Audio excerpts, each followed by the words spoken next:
माई तोहर कितना गुणगान करी। अरे कहले जाले पिया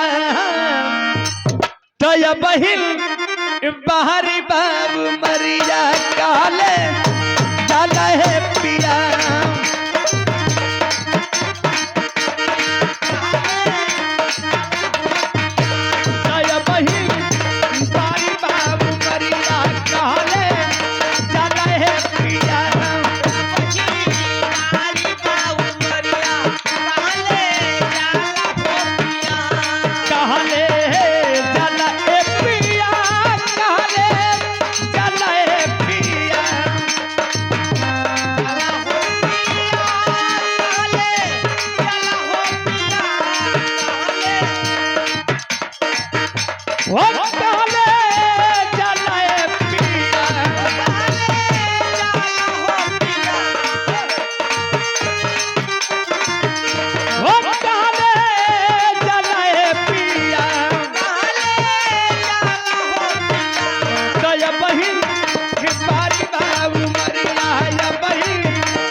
माई माई कमैया होली केहू कमाई हो।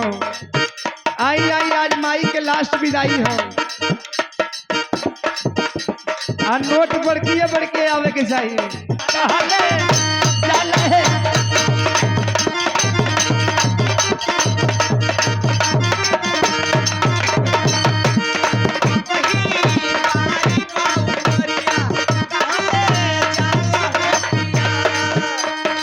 स्वर्गीय माता जी के आत्मा के शांति खातिर एक घर के तरफ से पूरे परिवार के तरफ से बहुत रुपया पुरस्कार आइल बा। देखिए 4 गो बेटवा बना, एक जाने 3 जाने कहाँ, सब लोग सामने से आवा, साइड से काम ना चली, रोज हमन के ना आवल जाई। और माई के नेत्र से बहुत कुछ बनावल बा, कोनो कमी ना हो। देखिए मार सब साझे साइल बन जाए कि 500 के दर्शन नहीं है भइल बहन। अब बड़का घर आइल बनी जा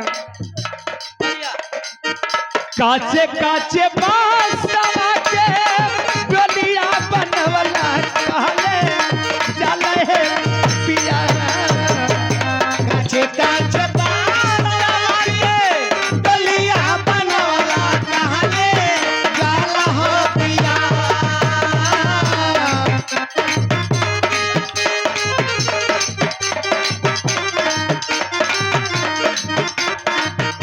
ओ कहले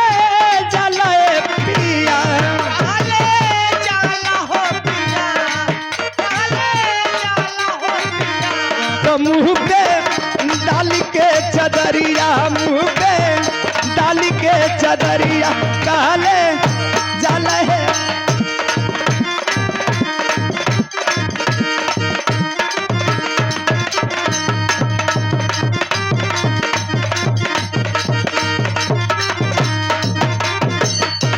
और सम्मानित कर हमारे सुरेश राजभर जी की तरफ से 50 रुपया आवलेला देखा जान के बीमारी भरत ही ये करो। चारी को कहा उठाई है चले चले है।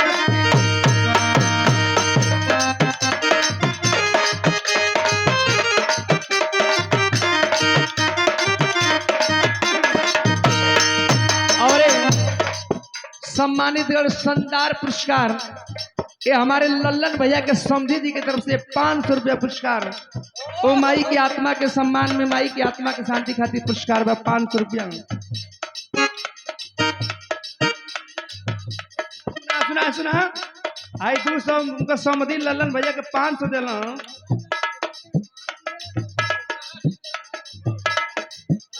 बतावा लल्लन भैया का समझी हम तो तू सब वो कहता हूँ कि छोड़का लेके के कुछ मिलेला।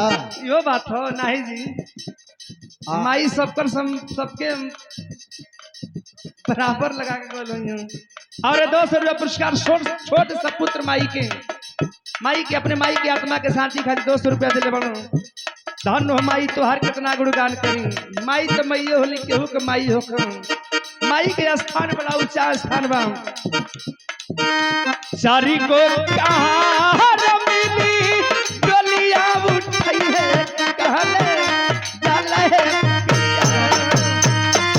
चारी को कहार मिली डोलिया उठाई है कहले जाला हो पिया हो कहले जाला है पिया कहले जाला हो पिया हो कहले जाला है पिया कहले जाला हो पिया तो बोली सतनाम बोलिया बोली सतनाम बोलिया कहले जाला है।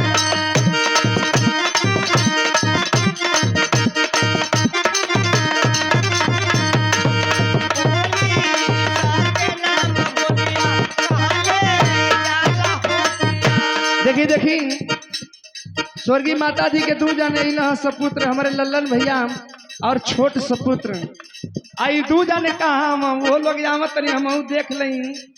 और नौटंकी नाच आजमगढ़ ये यूट्यूबर चैनल अंगद कुमार सठियाम आजमगढ़ आप लोग चैनल के जरूर ध्यान दे लाइव सब्सक्राइब कर लीजिए भैया की तरफ से। ये 50 रुपया पुरस्कार हमारे अंगद भैया की तरफ से बा ये चैनल वाले भैया की तरफ से। काहे राधे भैया अरे तनी झाड़ ले जाओ काहे तो चुपचाप पटाइल बड़ा लोग। धन हो माई ये आत्मा परमात्मा से कहते जे आइल बाबू के जाए के भाई ये सच्चाई है।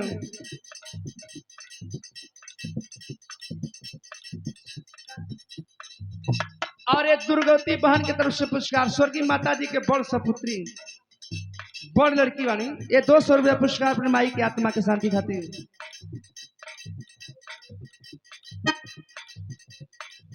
एक कारो बलिया ए रामजीत राजभर जी की तरफ से ये पुरस्कार 50 रुपये बा। देखा ये बिरादरी में हमन के जाल जला तो बारे बाहर पैसा अघा न जल जला पैसा से समझला कि आज टेलरे है लेकिन कहे के बा धन हमारी तैसे में बदल जाई हो माई रे तू नरुआ हो माई रे तू नरुआ।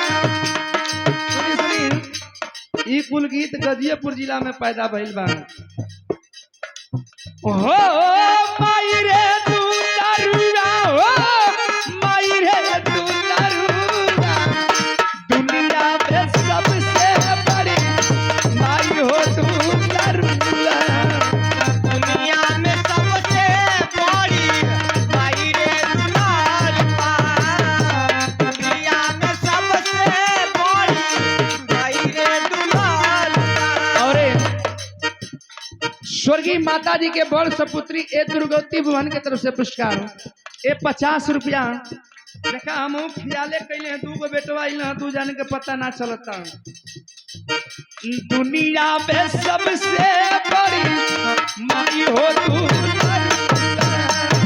दुनिया में सबसे बड़ी माई रे दुलार बा। दुनिया में सबसे बड़ी माई रे दुलार बा। हो नवही महीनवा माई गर्भवा में ढोली हो। नवही महीनवा ए माई गर्भवा में ढोबलू हो। ओ नवही महीनवा ए माई गर्भवा में ढोली हो। नवही महीनवा ए माई गर्भवा में ढोबलू हो। गर्भवा में ढोली ए माई गर्भवा में ढोली हो। गर्भवा में ढोबलू ए माई गर्भवा में ढोबलू हो। गर्भवा में ढोली ए माई गर्भवा में ढोली हो।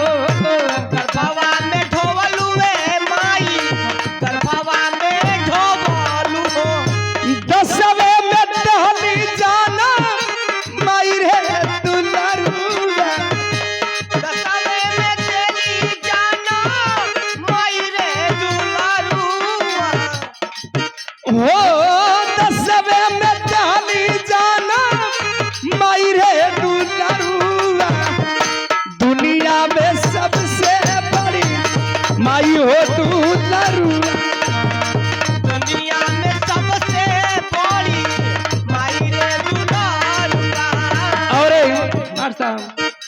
ये स्वर्गीय माता जी के